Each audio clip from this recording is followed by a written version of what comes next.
میخرید. همین مردمی که در اینجا حضور دارن دختراشون خودتان یوبکه میخرید، خودتان بروک میخرید، پول میتید در زناتون.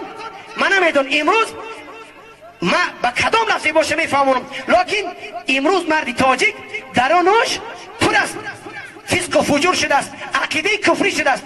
قرآن میگه که در شپریس اندا او کال بزن که همین قرآن قبول کنه، درست بود رویا ریاکس میته قبول نمیکنه قرآن. چرا؟ درست پس از محبت لیلی نه، درست پر از محبت استالی نه، دیگه او کال نمیده رویا، تغییر نمیاد. این نمیجوز اشتگی برادر، زن تا سرش پوشون، دختر تا پوشون، خیلی میگی ملا گفت با هم رفتار. نمیدونم که ما چخل اگر خیر خوشا بهار کسی که بناموس باشه زنش بعدی فهمیدن برای که زن اگاخی تو ما را خیر خدا بتر رومال بکش، پیشی برت محکم بکن، گوشباره تیلات برای ما زینت بکن.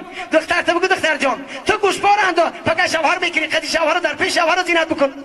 او نمیکنین برادر ارجمند. ما حاضر همین اگر نمی اومدم همین توی صاحب توی خفه میشه که ملاها ناپیسنش ده. اومد شما را چی کار بکنم گپی مرا نگیرید. شما دروغگو شدید. اگر یک اوروسی کافر شما رو بگوید که تو برادر تو از یاش هستی پیسه برآمدی بعد نماز میخونی گپی همو رو میگیری، ما برای تو میگم خالق خود گفت است که برادر تو رو شیطان فریب ندید.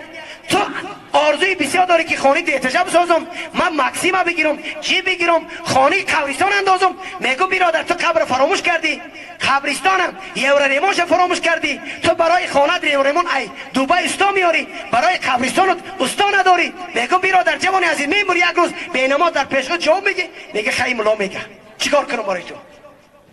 دیگه همین کارو بوده که بکنی، چیکار میکنی بکنی، گپ نگیری.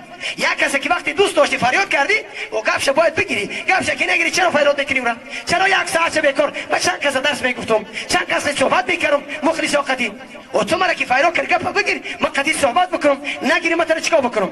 بنابراین جوانان عزیز بعد شنیدن زنت با سطر بکن، دخترت با سطر بکن، همسایت با سوی مسجد دعوت بکن.